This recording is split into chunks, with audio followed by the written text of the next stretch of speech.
السلام عليكم ورحمة الله وبركاته. إن الحمد لله على وحده والصلاة والسلام على من لا نبي بعده.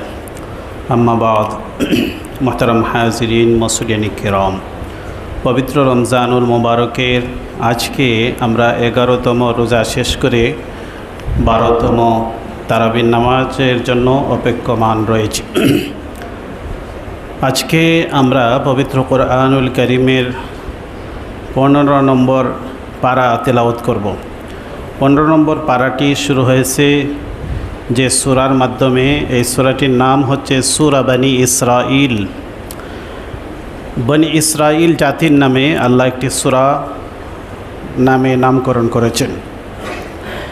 এই সূরাটির মধ্যে বনি ইসরাইল জাতির উত্থান পতনের ইতিহাস আল্লাহ আমাদের সামনে পেশ করেছেন এবং তাদের সম্পর্কে আমাদেরকে সতর্ক বার্তা দিয়েছেন।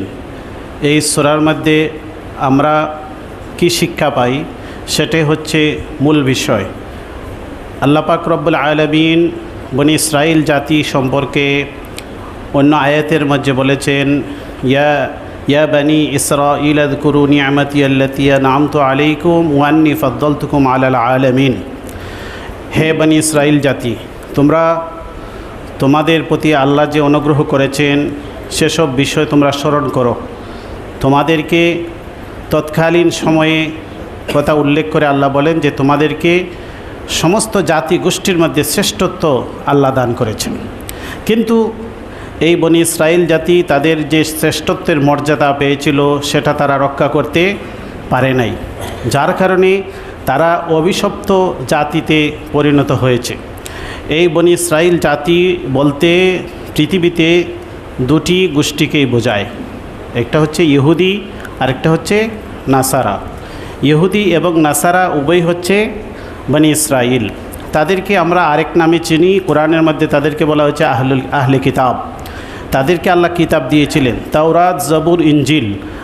এই তিনটি কিতাব আল্লাহ বনি ইসরাইল জাতিকে দিয়েছিলেন, কিন্তু তারা তাদের অবহেলা, তাদের দুনিয়ার লোভ এবং আল্লাহ বিমুখতার কারণে তারা তাদের এই নিয়ামতকে হারিয়েছে।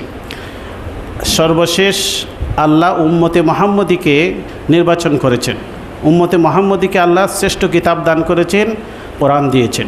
আল্লাহ আমাদেরকে সতর্ক করেছেন এই সূরার মধ্যে যে বনি ইসরাইল জাতি যেমনভাবে তারা তাদের প্রতি আল্লাহর নিয়ামত অনুগ্রহ পেয়ে তারা অকৃতজ্ঞতা পেশ করার কারণে তাদেরকে আল্লাহ নিকৃষ্ট জাতিতে পরিণত করেছেন, অভিশপ্ত জাতিতে পরিণত করেছেন। সূরা ফাতিহার মধ্যে আমরা পড়ি, গায়রিল মাগদুবি আলাইহিম ওয়ালাদ-দাল্লিন। মাগদুব এবং দাল্লিন এই দুই জাতি হচ্ছে বনি ইসরাইল জাতি, একটা ইহুদি জাতি আর একটা নাসারা জাতি। এই ইহুদি এবং নাসারা এই দুই জাতির মধ্যে সবচাইতে নিকৃষ্ট জাতি আল্লাহ বলেছেন ইহুদি জাতি। লা তাজিদান্না আশাদ্দান নাসি আদাওয়াতাল লিল্লাযীনা আমানুল ইয়াহুদা ওয়াল্লাযীনা আশরাকু। আল্লাহ আমাদেরকে সতর্ক করে দিয়েছেন যে তোমরা পৃথিবীতে যাদেরকে শত্রু হিসেবে পাবে এর মাঝে সবচাইতে জঘন্যতম শত্রু তোমাদের হচ্ছে ইহুদি জাতি, এরপরে হচ্ছে মুশরিক জাতি, পত্তলিকেরা। আর অন্য আয়াতের মাঝে আল্লাহ বলেছেন, লা তাত্তাখিযুল ইয়াহুদা ওয়ান নাসারা আউলিয়া বা'দুহুম আউলিয়াউ বা'দ। তোমরা ইহুদি এবং নাসারা জাতিকে বন্ধু হিসেবে গ্রহণ করবে না।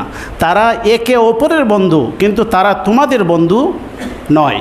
তারা মুসলমানদের বিপক্ষে সবাই এক, ইহুদি, নাসারা এবং মুশরিক। এজন্য আল্লাহ আমাদেরকে সতর্ক করেছেন, ক্লিয়ার করে দিয়েছেন এরা হচ্ছে তোমাদের দুশমন, চিরশত্রু। অতএব জেনে শুনে আল্লাহ যেহেতু আমাদেরকে বারবার সতর্ক করে দিয়েছেন যে এরা নিকৃষ্ট জাতি, ওদেরকে আল্লাহ অভিশপ্ত বানিয়ে দিয়েছেন। ওরা তাদের আত্মসম্মান, আত্মমর্যাদা, তাদের যে আত্মপরিচয়, আল্লাহর যে নিয়ামত সেটা ভুলে যাওয়ার কারণে আল্লাহ তাদেরকে অভিশপ্ত জাতিতে পরিণত করে দিয়েছেন। কিয়ামত পর্যন্ত এরা থাকবে বিশ্ববাসীর পরীক্ষার স্বরূপ হিসাবে, মুসলমানদের, মুমিনদের পরীক্ষা কারণ হিসাবে এরা কিয়ামত পর্যন্ত পৃথিবীতে থাকবে। সর্বশেষ দাজ্জাল তাদের মধ্যে আসবে। অতএব আমরা এই সূরা থেকে, সূরা বনি ইসরাইল থেকে শিক্ষা গ্রহণ করি যে আমরাও যদি আল্লাহর নিয়ামতকে বলে যায়, কোরআনকে বলে যায়, আমাদের কিতাবকে বলে যায়। যেমনভাবে তারা তাদের কিতাবকে ভুলে গিয়েছিল, আমাদের পরিণতিও তাদের মতো হতে পারে। অতএব আমরা সবাই সামগ্রিকভাবে তাদের মতো হয়ে যাব না। রাসূল বলেছেন, লা তাজালু তাইফাতুম মিন উম্মতি মানসুরিনা আলাল হক লা ইয়াদুররুহুম মান খালাফাহুম হাত্তা ইয়াতি আমরুল্লাহ। আমার উম্মতের একটি দল কিয়ামত পর্যন্ত থাকবে যারা কোরআন এবং সুন্নাহকে আঁকড়ে ধরবে। যারাই কোরআন সুন্নাহ থেকে বিচ্যুত হবে তারাই ইহুদি নাসারাদের দ্বারা আক্রান্ত হবে এবং তাদের মতো বেঈমান কাফির হয়ে দুনিয়া থেকে যাবে। এজন্য আমরা এই সূরা থেকে শিক্ষা গ্রহণ করি, আমরা যত বেশি কোরআনের কাছাকাছি আসব, যত বেশি সুন্নাহর কাছাকাছি আসব, আল্লাহ আমাদেরকে ঈমানের উপর রাখবেন এবং ঈমানের উপর আমাদেরকে মৃত্যু দান করবেন। আল্লাহ পাক রব্বুল আলামিন আমাদেরকে আমলের তৌফিক দান করুন। ওয়া আখিরু দাওয়ানা আলহামদুলিল্লাহি রাব্বিল আলামিন।